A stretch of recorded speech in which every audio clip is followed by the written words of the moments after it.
आज की इस क्लास में हम देखने वाले हैं कृषि के कुछ महत्वपूर्ण बिंदु जो शायद आपको नहीं पता होगा और यहाँ से पेपर में एक प्रश्न जरूर आता है। तो आपको ये बिंदुओं को बहुत अच्छे से और ध्यानपूर्वक समझना है। मैं एक एक करके आपको जो है यहाँ पर 16 बिंदु समझाने वाला हूँ और इन बिंदु से आप देखना प्रीवियस ईयर में एक दो प्रश्न आपको जरूर मिलेंगे।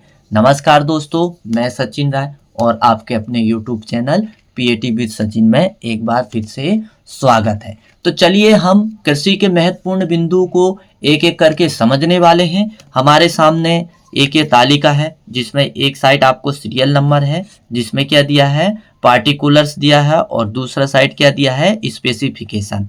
यानी यहाँ हमको बिंदु मिलेंगे और यहाँ उनका संबंध मिलेगा। तो चलिए एक एक करके हम समझने वाले हैं। तो सबसे पहले पहला बिंदु क्या कहता है, प्राथमिक कृषि का विकास किन सोपानों में किया गया। यानी प्राथमिक कृषि का विकास किन सोपानों पे, यानी प्राथमिक कृषि जब प्रारंभ की गई थी तो उसकी नींव क्या थी, किसके आधार पर यह प्रारंभ की गई। तो सोपान क्या क्या थी, कृषि युग, पशुपालन युग, प्रारंभिक कृषि युग और चौथा क्या है, आधुनिक कृषि युग। इन सारे युगों को ध्यान में रखकर ही जो है प्राथमिक कृषि प्रारंभ की गई।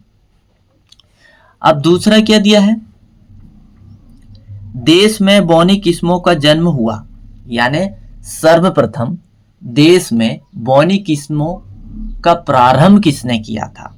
तो सर्वप्रथम जो है भारत में बौनी किस्मों का प्रारंभ डॉक्टर नॉर्मन ई बोरलाग, जो मेक्सिको के एक वैज्ञानिक थे, इनके माध्यम से ही बौनी किस्मों का प्रारंभ किया गया और यह विश्व के हरित क्रांति के जनक भी माने जाते हैं। और यदि हम भारत में हाल ही में देखें हरित क्रांति के जनक कौन है, तो डॉक्टर एम.एस. स्वामीनाथन है और विश्व के हरित क्रांति के जनक डॉक्टर नॉर्मन ई बोरलाग है। और हमने हरित क्रांति और कुछ ऐसी बिंदुओं के बारे में काफ़ी वीडियो में चर्चा की है, वो सारे वीडियो आपको प्ले लिस्ट में मिल जाएंगे। और हरित क्रांति में 2 फसलों को विशेष महत्व दिया गया था, गेहूं और धान को, लेकिन 6 फसलों को सिलेक्ट किया गया था। कौन कौन सी किया गया था, मक्का, ज्वार, बाजरा, गेहूं, धान, ये 6 फसलों को सिलेक्ट किया गया था। तो चलिए हम और आगे बढ़ते हैं। तीसरा बिंदु क्या है, भारत ने सर्वप्रथम कौन सी बौनी किस्मों पर परीक्षण किया था। जब ये हरित क्रांति प्रारंभ हो रही थी तो उत्पादन बढ़ाने के लिए कौन सी किस्मों को सबसे पहले फील्ड में लाया गया, तो लाया गया था लरमा रोजो 64, ये गेहूं की किस्म थी, सोनारा 64 और फिर दिया है तथा S227, ये तीनों किस्मों को सबसे पहले परीक्षण में लाया।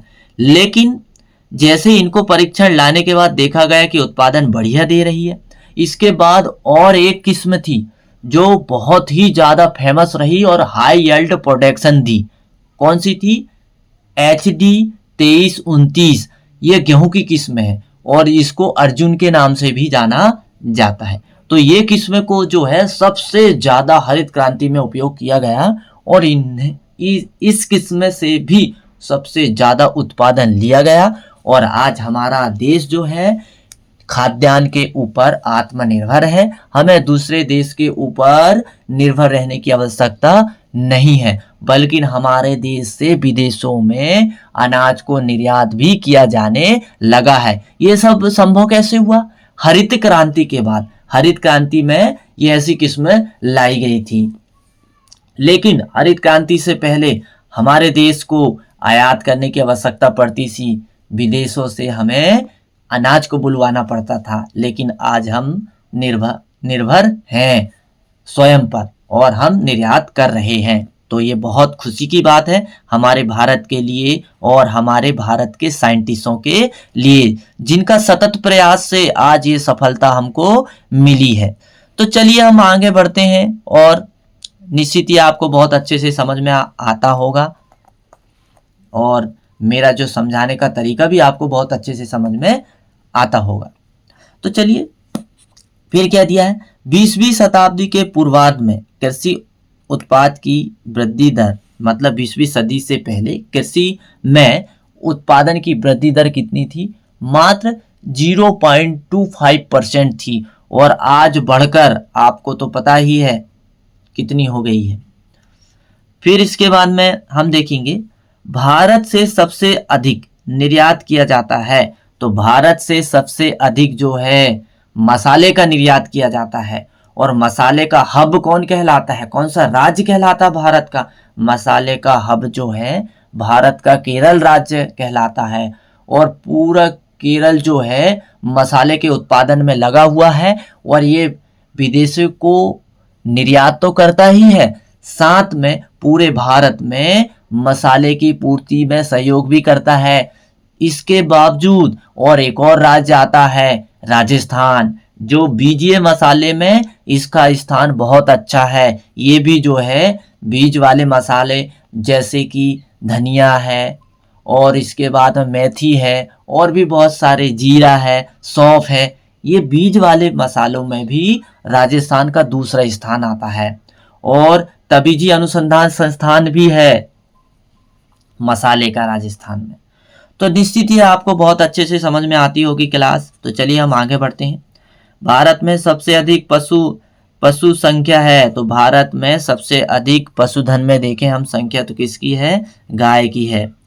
हमारे देश की राष्ट्रीय आय में 1% भाग किसका है? मत्स्य पालन का। ये आंकड़ा काफी पुराना है, जब मैं नया वीडियो बनाऊंगा तो अभी प्रेजेंट में जो मत्स्य पालन में जो योगदान है उसके बारे में हम चर्चा करेंगे।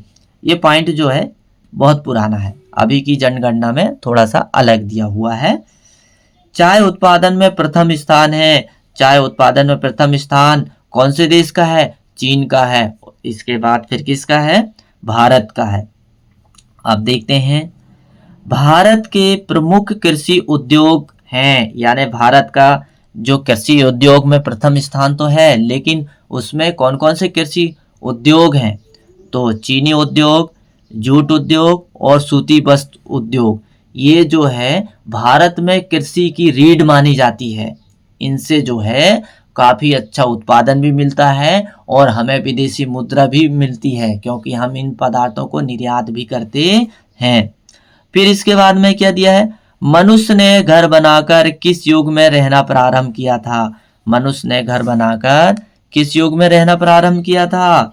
तो पशुपालन युग में। किस युग में प्रारंभ किया था? पशुपालन युग में मनुष्य ने घर बनाकर रहना प्रारंभ किया। प्रारंभ में मनुष्य ने कृषि यंत्र किससे बनाए थे? प्रारंभ सबसे पहले जब कृषि यंत्र का निर्माण किया गया था तो हड्डी से किया गया था। किससे किया गया था? हड्डी से किया गया था।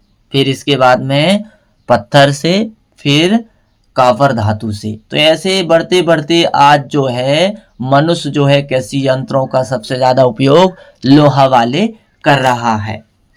अब इसके बाद आगे क्या दिया है?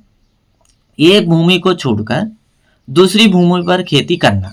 एक भूमि को छोड़कर उस भूमि में जब उर्वरा शक्ति खत्म हो जाती है तब उस भूमि को छोड़कर फिर अगली भूमि में जाके जंगल की कटाई करके, वहां की सफाई करके फिर वहां खेती करना। ऐसी पद्धति खेती की क्या कहलाती है? स्थानांतरित पद्धति। कौन सी कहलाती है?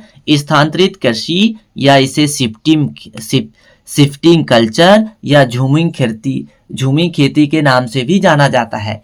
यह खेती जो है भारत के पूर्वी राज्यों में, सिक्किम है, मिजोरम है, नागालैंड है, ऐसे राज्यों में ये खेती बहुत अपनाई जाती है। फिर इसके बाद में हम देखते हैं एग्रीकल्चर शब्द लैटिन भाषा से लिया गया है। एग्रोनॉमी शब्द ग्रीक भाषा से लिया गया है। सस्य विज्ञान के पिता पीटर ड्रेके सेंजी हैं, ये आपको बहुत अच्छे से पता है। भारत में हरित क्रांति कौन से सन में प्रारंभ हुई थी? देखो, हरित क्रांति की शुरुआत 1964-65 से हो गई थी, लेकिन भारत में लागू होने का समय हमेशा पूछता है तो 1965 और 66 माना जाता है। तो ये आपको कृषि से संबंधित कुछ महत्वपूर्ण बिंदु समझ में आए होंगे। ऐसी मैं कामना करता हूँ। यदि आप मेरे चैनल में पहली बार विजिट कर रहे हैं तो चैनल को सब्सक्राइब करना ना भूलें, क्योंकि यहाँ पर आपको कृषि से संबंधित बिल्कुल एकदम नए-नए अपडेट पेपर की दृष्टि से मिलते रहेंगे। और यदि वीडियो पसंद आता है तो लाइक ज़रूर करिए। हम थोड़ी सी और जानकारी देखेंगे। तो यहाँ पर क्रॉप और दिया है फलों का प्रकार और दिया है खाद्य भाग। तो हम कुछ फसलों के बारे में जो हमारी सेरेल मिलेट्स है या धान वाली फसलों में है, उनके बारे में हम कुछ जानकारी लेते हैं, क्योंकि यहाँ से भी हमेशा पेपर में आता है। क्या पूछता है? पी पी पी का जो फल है या जो बीज है वो क्या कहलाता है? लेग्यूम कहलाता है। क्या कहलाता है? लेग्यूम कहलाता है। और इसका खाए जाने वाला भाग क्या है? टोटल ग्रीन फ्रूट या कोटिलिडेंस, मतलब पूरा जो है हरा फल खाया जाता है। और उस हरा फल को किस नाम से भी जाना जाता है? कोटिलिडेंस। कोटिलिडेंस मतलब जो दो बीज के अंदर दो दालें रहती है, उनको कोटिलिडेंस के नाम से जाना जाता है। अब मेज का जो फल है या जो बीज है वो क्या कहलाता है? कैरियोप्सिस कहलाता है। क्या कहलाता है? कैरियोप्सिस। और इसका खाए जाने वाला भाग को क्या कहते हैं? एंडोस्पर्म या इम्बायरो कहते हैं। क्या कहते हैं? एंडोस्पर्म या इम्बायरो के नाम से जानते हैं। अब इसके बाद में आता है वीट यानी गेहूं, जो धान्य फसलों में सबसे ज्यादा महत्वपूर्ण स्थान रहता है। इसके फल को क्या कहते हैं? कैरियोप्सिस। और खाए जाने वाला भाग को एंडोस्पर्म या इम्बायरो कहते हैं। फिर इसके बाद में आ जाता है राइस का जो फल है कैरियोप्सिस कहलाता है, और इसका खाए जाने वाला भाग है एंडोस्पर्म और इम्बायरो। तो ज़्यादातर आपको ये ध्यान रखना पड़ेगा, यहाँ पर छोटी सी शॉर्ट ट्रिक है। जो भी ग्रेमनी कुल के सदस्य आते हैं उनका फल कैरियोप्सिस ही कहलाता है, और उनका खाए जाने वाला भाग एंडोस्पर्म या एंडोस्पर्म एंड इम्बायरो कहलाता है। तो ये आपको ध्यान रखना पड़ेगा। लेकिन लेगुमिनेसी जो फसल आती है उनका कुछ फसल का सेम रहता है और कुछ का थोड़ा अलग रहता है। जैसे हमने पीका देखे, और अब हम देखने वाले हैं ग्राउंडनट। तो ग्राउंडनट का फल लेमेंटम कहलाता है, और इसका जो खाए जाने वाला भाग है वो सीड कहलाता है। तो निश्चित ही आपको ये वीडियो पसंद में आया होगा, समझ में आया होगा। तो समझ में आया होगा तो लाइक ज़रूर करिए। और यदि आप मेरे चैनल में विजिट कर रहे हैं तो बिल्कुल सब्सक्राइब करना ना भूलें, क्योंकि यहाँ पर एग्रीकल्चर से आपको पेपर की दृष्टि से नए-नए अपडेट प्रतिदिन मिलते रहता है। सुबह का समय जो है मैं मॉर्निंग में मेरा वीडियो अपलोड मैं 7 बजे करता हूँ, और शाम को इवनिंग के समय भी मैं 7 बजे करता हूँ। ये दोनों समय में आपको जो है एग्रीकल्चर का पेपर की दृष्टि से बिल्कुल नए-नए अपडेट मिलते रहेगा, और मैं आपको देते रहूँगा। और यदि पेपर की तैयारी कर रहे हैं तो बिल्कुल जुड़ जाइए। यहाँ पर आपको पेपर की दृष्टि से हर दिन नए-नए अपडेट मिलते रहेगा। मेरा वीडियो देखने के लिए आपको बहुत-बहुत धन्यवाद।